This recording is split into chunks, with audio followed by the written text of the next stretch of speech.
Creativity అంటే ఏంటి అంటే దాన్ని హింఫట్ అంటే కాదు. నువ్వు కొత్తగా చేసేది ఏం లేదు, ఉన్నదాన్నే రీఅరేంజ్ చేయటం అంటాడు. ఛత్రపతి అండ్ బాహుబలి రెండిట్లో ఒకటే కదా, సవితల్లి సవితి కొడుకు సొంత కొడుకు. నేను వస్తాను అన్న రోజు నేను రాకుండా ఉండను. కెరటం అంటే నాకు ఇష్టము, పడ్డందుకు కాదు, పడినా తిరిగి లేచినందుకు అంటారు. 400 మంది వస్తారనుకుంటారు, కానీ అక్కడ 20 మందే వస్తారు. మీ ఫెయిల్యూర్ అవుతుందా? ఫస్ట్ మనకి క్రియేటివిటీ ఉండాలి, అంటే ఆలోచించాలి. క్రియేటివిటీ అంటే ఏంటి అంటే దాన్ని హింఫట్ అంటే కాదు. మార్క్ ట్విన్ చెప్తాడు, క్రియేటివిటీ అంటే నువ్వు కొత్తగా చేసేది ఏం లేదు, ఉన్నదాన్నే రీఅరేంజ్ చేయటం అంటాడు. దానికి అతను ఎంత బాగా చెప్తాడంటే, ఒక కెలిడోస్కోప్ తీసుకో, దాంట్లో 3 చుట్ల త్రికోణంలో అద్దాలు ఉంటాయి, మధ్యలో గాజు బెంకులు ఉంటాయి, ఎవ్రీ టైం నువ్వు ట్విస్ట్ చేసినప్పుడల్లా కొత్త డిజైన్ వస్తుంది అంటాడు. మనం కూడా అంతే, we can create new things with the old one. Rajamouli గారు ఒకే కథ 2 సినిమాలు తీశాడు. ఏంటవి? ఛత్రపతి అండ్ బాహుబలి రెండిట్లో ఒకటే కదా, సవితల్లి సవితి కొడుకు సొంత కొడుకు. సవితి కొడుకు తల్లి మీద ప్రేమ, సవితి తల్లికి తన సొంత కొడుకు మీద ప్రేమ. ఈ కథతో 3 సినిమాలు తీశాడు, ఛత్రపతి, బాహుబలి 1, బాహుబలి 2. మనం క్రియేట్ చేయలేమా? కొత్తవి చేయొచ్చు. So creation. దెన్ అన్నిటికంటే important as a leaders now, అన్నిటికంటే ఇంపార్టెంట్, ఇక్కడ ఉన్న వాళ్ళు ఎంతమంది నాకు తెలిసిన వాళ్ళని అడగండి, నేను వస్తాను అన్న రోజు నేను రాకుండా ఉండను. ప్రాణం పోయినా వచ్చి తీరుతా. నిన్న రాత్రి 10:30కి ఇంపాక్ట్ ఆఫ్లైన్ క్లాస్కి వెళ్ళి 1 o'clock దాకా అక్కడ ఉన్నాను. పొద్దున్న ఇక్కడికి వస్తా అంటే మళ్ళీ ఇక్కడికి వచ్చాను. కమిట్మెంట్ అంటే ఏంటంటే మనతో మనం చేసుకున్న అగ్రిమెంట్ కమిట్మెంట్.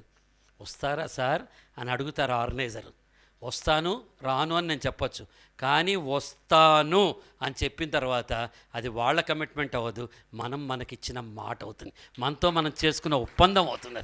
అది మీరు గుర్తుపెట్టుకోండి. Tomorrow you are emerging as a leaders. ఇంకాసేపట్లో ఇక్కడ ఓత్ తీసుకుంటారు. National president, national vice president, regional presidents అందరూ ఓత్ తీసుకుంటారు. ఆ తీసుకున్నప్పుడు ఏం చెప్తారు? I do solemnly swear that I will perform my duties to the best of my abilities అని చెప్తారు. ఎప్పుడైతే చెయ్యెత్తి నువ్వు ఓత్ తీసుకున్నావో ఇట్ మీన్స్ దట్ ఏడాది పాటు నీ భార్య, నీ పిల్లలు, నీ ఆఫీసు, నీ ప్రొఫెషన్తో పాటు ఇంపాక్ట్ నువ్వు దత్తత తీసుకున్నట్టే. గుర్తుపెట్టుకోండి, ఈ 1 year కమిట్మెంట్, ఫుల్ 365 days మీరు చేసి తీరాల్సిందే. అక్కడ రెండో మార్గమే లేదు. లేకపోతే చెయ్యెత్తకు ఇంకోటి ఎవడో వస్తాడు, కావాలనుకున్నవాడు వస్తాడు. వాడిని పక్కకు తోసి నేను ప్రెసిడెంట్ అవ్వాలని ముందుకు వచ్చావు కదా, లేకపోతే నీకేదో వస్తుంది 100%. బట్ ఆ కమిట్మెంట్ లెవెల్స్ నీకు ఉండాలి. And the third one, long term vision. ఈరోజు కాదు, రేపు మన ఆర్గనైజేషన్ ఎట్లా ఉండాలి, సస్టైనబుల్ ప్రాజెక్టా ఇది, 10 మందికి ఉపయోగదాయకమా, ఇవాళ నాటిన విత్తనం రేపు ఎలా ఉంటుంది అని మనం ఆలోచించడం అనేది లాంగ్ టర్మ్ విజన్.